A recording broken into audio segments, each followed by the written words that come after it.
Faly miarabantsika indray ry havako nahatratra ty andro anio ity hivavaka isika. Tompo mideranao sy mankalazanao zay no layanao Andriamanitra be voninahitra be fitiavana namonjy anay tamin'ny fahorinay ary nanafaka anay tamin'ny fahotanay rahateo. Misaotranao zay Tompo ny amin'ny tombonandro zay omenao anay isan'andro hahavelomanay, ary misaotranao zay no ny hare-pahasoavana tsy hitalany zay omenao anay amin'ny alalan'ny soratra masina. Ko amin'ity andro anio ity de ndreto izay mbola vonona hiaino ny teninao, ambarao aminay ny sitraponao, afantaranay ny amin'izay hafatra tianao ambara sy ampitaina aminay. Amin'ny anaranao Jesosy Kristy Tompo sy mahavonjy, nanaovanay sy angatanay izany. Amen. Ny mofonaina voalahatra ho antsika ry havako amin'ity androany ity de hitantsika eo amin'ny Lioka 4:20, ny andininy 4:20 hatramin'ny 5:20. Vakina amin'ny anaran'ny Tompo. De hoy izy taminy: izao no teniko izay nolazaiko taminareo, fony mbola tsy tao aminareo aho, fa tsy maintsy ho tanteraka zay rehetra nanoratanahy teo amin'ny lalàn'i Mosesy sy ny mpaminany ary ny salamo. De nanokatra ny sain'ireo izy hahalala ny soratra masina. Ary hoy izy taminy: izany no voasoratra fa Kristy hiaritra ka hitsangana amin'ny maty amin'ny andro fahatelo, ary mba ho toriana amin'ny anarany ny fibebahana sy ny famelan-keloka amin'ny firenena rehetra manomboka eto Jerosalema. Ary anareo no vavolombelona izany, ary indro izao mampitondra ny tenin'ny fikasan'ny raiko ho anareo, fa mitoera eto an-tanàna mandra-panafinanareo amin'ny hery avany amin'ny avo. Ray masonao manamasinanay amin'ny fahamarinana, ny teninao no fahamarinana. Amen. Mbola ampitomboinao aminareo ry havako ny fahasoavana sy ny fiadanana avy amin'ilay Andriamanitra ray sy Jesosy Kristy Tompontsika. Amen. Eto amin'ity mofinaina ity no ahitantsika fa mamaraparana ny diany tety ambony tany Jesosy Kristy. Fotoana farany nionany tamin'ny mpianatra, ka indro izy manamafy ny toromarika zay efa nomena tany aloha, manantitrantitra ny fiofanana omena azy ireo, na ihany koa antsoina hoe fananteram-piofanana, ahafahan'izy ireo indray manohy ny dian'i Jesosy Kristy. Andeha ny Tompo, ny mpianatra no tsy maintsy hanao ny asan'i Jesosy Kristy. Ny mpianatra no hanohy indray ny lalana zay efa nosoritana, ka indro omena toromarika faraparany, toromarika izay mifono fiofanana, hanamafy ny finoana sy ny fahalalana izy ireo. Ao anatin'izao hafatra izao ary no andraisantsika lesona ihany koa manao hoe: ry vavolombelon'ny Tompo, tsarovy fa voalohany Jesosy Kristy no votoatin'ny soratra masina. Ry vavolombelon'ny Tompo, tsarovy fa i Jesosy Kristy no votoatin'ny soratra masina. Ny andininy 4:20 hatramin'ny andininy 5:20 de manambara sy miresaka mahakasika ny soratra masina, ny tenin'Andriamanitra i Jesosy Kristy. Ary ny tenin'Andriamanitra zay niresahana eto dia ny soratra masina izay voasoratra ao amin'ny testamenta taloha, voambara eto avokoa, na ny lalàn'i Mosesy, na ny bokin'ny mpaminany, na ny bokin'ny salamo. Zany hoe ireo sokajim-boky rehetra nisy tao amin'ny testamenta taloha no voalahatra eto. Ireo sokajim-boky ireo maneho ny Baiboly feno sy ny Baiboly manontolo, kanefa ambaran'i Jesosy Kristy fa izany soratra masina manontolo sy soratra masina feno zany no manambara azy Jesosy Kristy. Voalaza manao hoe: izao ny teniko mbola tao aminareo, fa tsy maintsy ho tanteraka zay rehetra nanoratanahy ao amin'ny lalàn'ny Mosesy sy ao amin'ny mpaminany ary ao amin'ny salamo. Efa nilaza Jesosy Kristy fa ny lalàna dia manambara azy, tsy tonga handrava ny lalàna hoy izy fa hatanteraka. Efa hitantsika fa ireo tononkira ny salamo, bokin'ny tononkira, dia maneho fisaorana sy fiderana manambara ny zanaka dia Jesosy Kristy zany. Ary hitantsika fa mivotoatin'ny faminaninana ny bokin'ny mpaminany dia manambara ilay Mesia, ilay Jesosy Kristy, ilay voaositra hitondra fanafahana an'izao tontolo izao. Amin'ny fotoana izay nitenenan Jesosy Kristy ity hafatra Luka 4:20 dia efa tanteraka tao amin'ny Jesosy Kristy avokoa ny voambaran'ireo soratra masina ireo. Efa tanteraka fa tonga ilay zanaky ny Virjiny. Efa tanteraka fa zaza avy amin'ny fanahy masina izy. Efa tanteraka fa i Kristy dia niaritra ary tanteraka fa maty mihitsy ary izy. Ny any andrasana sisa dia izay ambarany andininy izay ambara fa iverina any an-tanakavanany ray izy. Ny andininy 9 dia milaza fa efa tanteraka avokoa ny hoe Kristy hiaritra ka hitsangana maty amin'ny andro 7. Izay andrasana sisa dia ny fiakarany sy ny fiverenany any amin'ny toerakavanany ray. Rehavako malala, mazava zany fa i Jesosy Kristy dia sady ivo no votoatin'ny soratra masina manontolo. Manambara ny Jesosy Kristy reriany ny soratra masina, ary zay rehetra ambaran'ny soratra masina dia tsy inona tsy akory fa milaza ny Jesosy, milaza ny fahaterahany, milaza ny fahafatesany, ny fijaliany ary ny fitsanganany amin'ny maty ary mbola ilaza ny amin'ny fiakarany any an-danitra. Rehavako malala, midika inona ny soratra masina eo amintsika?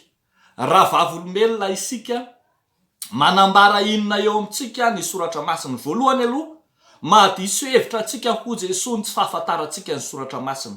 Aza mijoro vavolombelona mihitsy ianao raha tsy fantatrao ny soratra masina. Mianara aloha ny soratra masina, ataovy izay ahafantarana ny tenin'Andriamanitra, alalino, vakio ny soratra masina ahafantaranao izay ambarana. Ary faharoa, tokony ho fantatsika fa i soratra masina ray manontolo io, manomboka any amin'ny bokin'ny Genesis ka hatrany amin'ny bokin'ny Apokalipsy, dia milaza votoatin'ny zavatra iray, dia ny famonjena nataon'i Jesosy Kristy teo amin'ny hazo fijaliana.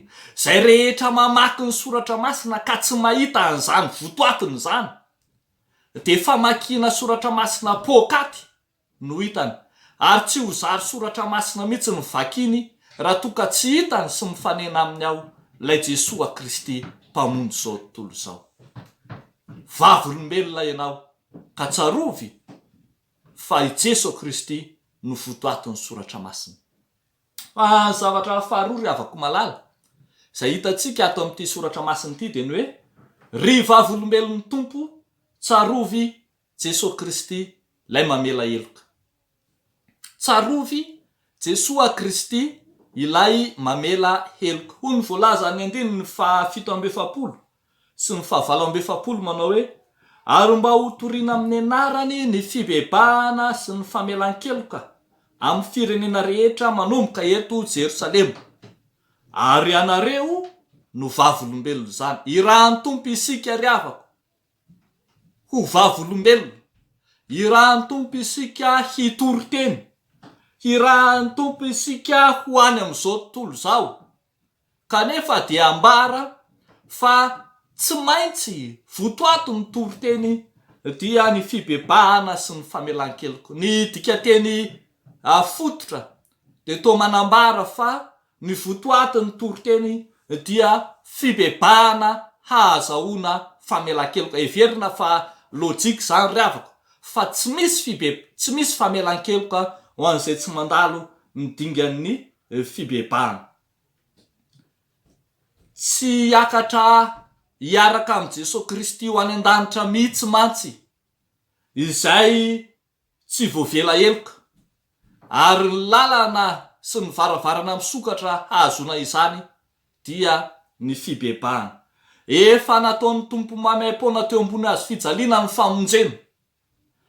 Efa nataon'ny tompo ho an'ny olona rehetra sy ny sokajony olona rehetra tsy mifidy saranga ny famonjena. Ho an'ny rehetra ny famonjena. Izay andrasana amin'ny olona sisa dia ny andraisan'ny olona zany famonjena zany amin'ny alalany ity fibebahana ity. Ny asa izay atao ho an'ny vavolombelona arak'izany dia tsy asa famonjena akory, fa an' Jesosy Kristy ny famonjena, fa ny asantsika vavolombelona dia ny hanokatra ny lalan'ny olona hizotra ho any amin'izany famonjena zany, ary ny lalana hizorana ho amin'izany dia ny fibebahana. Rehefa mandalo ny lalan'ny fibebahana ny olona dia azony ny famelan-keloka ary dia misokatra amin'ny danadana ho azy ny famonjena izay efa nomen'ny tompo ho azy. Ambara eto amin'ity soratra masina ity fa tena vavolombelona famelan-keloka mihitsy ny mpianatra izay irahana hijoro vavolombelona. Hoy ny voalaza manao hoe mba ho toriana amin'ny anarany ny fibebahana sy ny famelan-keloka amin'ny firenena rehetra manomboka eto Jerosalema. Tsy maintsy manomboka eo Jerosalema ny fitoritena, satria tsaroantsika tsara fa i Jerosalema ilay toeram-pandavana, i Jerosalema ilay nandany tompo, i Jerosalema ilay nizaka ny fahotana lehibe ka zary meloka eo anatrehan'ny nanomboana ny tompo teo amin'ny hazo fijaliana. Tsy maintsy mibebaka Jerosalema izay nanombo ny tompo tamin'ny hazo fijaliana vao tonga ho any amin'ny famelan-keloka. Ary tahaka izany koa ry havana no anirahana antsika rehetra, isika mpitory filazany tsara rehetra, mba hampibaribary amin'ny olona ny fahotany, mba hilaza amin'ny olona ny amin'ny tsy mety nataony. Ary tsarovy tsara fa rehefa miaiky ny fahotany olona dia misokatra ho azy ny varavaran'ny famelan-keloka. Asa raha tsaroantsika tsara ny nataon'i Jesosy Kristy ohatra tamin'ilay lehilahy marary ny paralisisa ka nitenenan'ny tompo tamin'ny manao hoe anaka voavela ny elokao, betao ny fandrinao. Nitenenan'i Jesosy Kristy tamin'ilay vehivavy mpanota manao hoe voavela ny helony be fa be fitiavana izy. Ary tamin'ilay vehivavy azon'olan-tanana nijangajanga no nitenenan'i Jesosy Kristy manao hoe za koa tsy manameloka anao, fa mandehana amin'izao sisy izao aza manota intsony. Tsy maintsy sokafanao amin'ny olona ny varavaran'ny famelan-keloka rehefa tojo amin'ny lalan'ny fibebahana izy. Raha hitory teny isika ry havako malala, raha hijoro vavolombelona isika, raha hijoro ny fiangonana kanefa tsy hanambaran'ny olona ny fahadisoany, tsy hanambaran'ny olona ny fahotana, tsy hahatonga ny olona ho amin'ny fibebahana, dia tsy hahazo famelan-keloka mihitsy ny olona ary dia tsy ho tonga miara-paly amin'ny tompo amin'ny fiainana mandrakizay izy. Ry vavolombelon'ny tompo, tsarovy fa i Jesosy Kristy dia mamela heloka ary mandray ny olona ny mpanota rehetra mibebaka. Koa anjara antsika arak'izany ny manambara amin'ny olona ny fahadisoany ka mitondra ny olona ho eo anatrehan'i Jesosy Kristy handraisany ny famelan-keloka. Farany ry havako malala ato amin'ity tenin'Andriamanitra ity dia manafatra antsika na nomezan'ny tompo ny toromarika dia ny hoe ry vavolombelon'ny tompo, tsarovy fa i Jesosy Kristy no manafy hery. Tsarovy fa i Jesosy Kristy no manafy hery. Hoy ny voalaza ao amin'ny 9:7 manao hoe ary indro izao mampitondra ny teny fikasany raiko ho anareo, fa mitoery eto tanàna mandra-panafiana anareo amin'ny hery avy any amin'ny avo.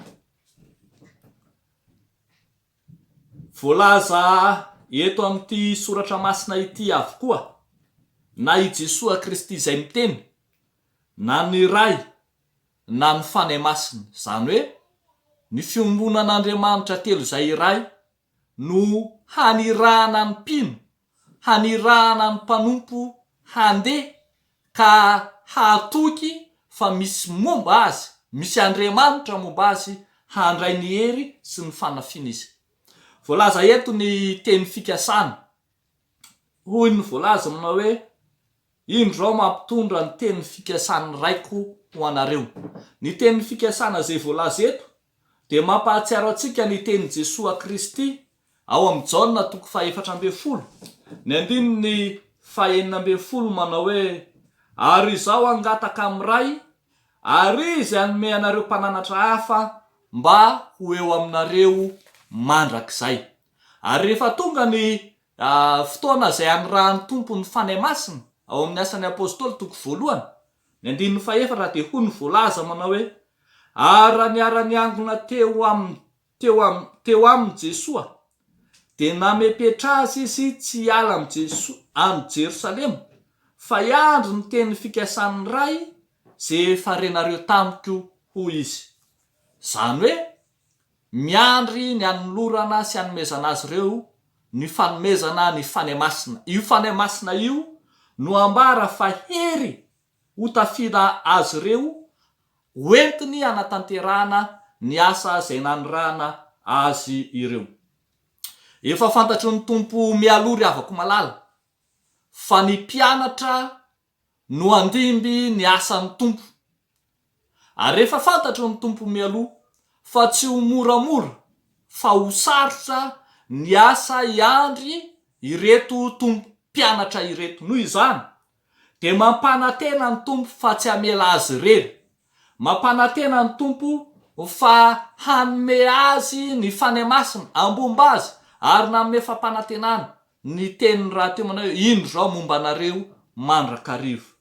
Eto ary dia ampanantenana azy ireo ny fanafina ny hery na ny fanahy masina anohizany ny baiko izay noraisiny mpianatra tamin'ny tompo, hahatonga azy ireo harisika sy hanana fahasahina, hanana zotom-po sy fitiavana ary hanana herim-po hiatrehana ny asa sarotra izay ho atrehan'ny mpianatra araka izao. Arak'izany tsy handeha irery ny mpianatra fa zao fanolorana azy ireo ny fanahy masina izao no antoka ahafantarana fa momba azy mandrakariva ny tompo. Jesosy Kristy izay maniraka dia i Jesosy Kristy mpandray anjara mivantana amin'ny fombana azy ireo amin'ny alalan'ny fanahy masina rahateo. Noho izany dia ho velo toky ny mpianatra satria omba azy Jesosy Kristy sy ny fanahy masina. Ry havako malala, amin'ny fanatanterahana ny asan'Andriamanitra zay anirahan'ny tompo atsika dia tokony ho tsapa mandrakariva fa natohinana fahaizana, fahalalana, hery, tanjaka dia tsy misy mpanompon'Andriamanitra mahavita tena amin'ny fanaovana ny asan'Andriamanitra. Tsy ho vitantsika samy rery mihitsy ny fanaovana ny asan'ny tompo fa mila ny herin'ny tompo isika, mila ny fanahy masina mambomba atsika mandrakariva ary mandray zao fanomezana avy amin'ny tompo anatanterahantsika ny asany izao. Tsarovy fa feno fahasahina ny mpianatra rehefa nandray ny hery sy ny fanahy masina avy amin'Andriamanitra. Dia tahaka izany koa andeha isika andeha homban'ny herin'ny fanahy masina fa tsy andeha amin'ny herin'ny tenantsika. Andeha isika andeha noho ny fitarihan'ny fanahy fa tsy andeha noho ny fahaizana sy ny fahalalana na amin'ny fanapahan-kevitritsika manokana fotsiny fa atsiaro fa momba antsika mandrakariva ny tompo. Hivavaka isika.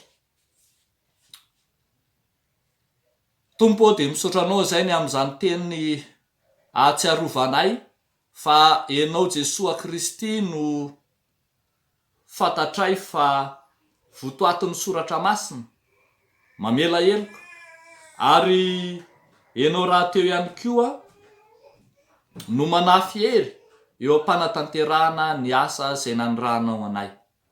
Velo toky izay tompo fa tsy miasa irery fa miasa miaraka aminao. Ko atahinao ny fiangonanao, ho fiangonana mahery, ho fiangonana matanjaka amin'ny teny sy amin'ny asa ary indrindra amin'ny fijoroana vavolombelona amin'ny fotoana tahaka izao. Ry Andriamanitra rainay masina sy tsara indrindro entinay ambavaka aminao ny fiainan'ny fiangonana sy ny asany. Da io manokana ny fiangonan'i Jesosy Kristy eto Madagasikara. Mivavaka manokana izay ho an'ny Braon mpendraikitra foibe FJKM. Mivavaka ho an'ny filohan'ny FJKM ao anatin'izao vanim-fotoana sarotra izao. Ny mpitandrina irako Andriamahasoa mi. Entinay ambavaka eo anatrihanao Tompo. Omeo azy ny hery arak'izay fanampanantenanao. Ahafahana mandray ireo fanapahan-kevitra lehibe rehetra ho amin'ny fiainan'ny fiangonana. Tompo Andriamanitra Rainay Masina, ankehitriny ary dia mivavaka ihany koa izahay ho an'ny fiangonana rehetra na iza. Indrindra Tompo amin'ireo toerana sarodalana, ireo lavitra ny renivohitra dia ombanao ka atao mahatsiaro anao mandrakariva, fa any amin'izay misy ny fiangonana dia any ihany koa ianao. Dia mananteny izay Tompo fa tsy mamela ny fiangonana irery tahak'izay efa nataonao sy ataonao ary mbola ataonao ianao. Amin'ny anaran'i Jesosy Kristy Tompo, nanaovanay izany vavaka izany. Amen.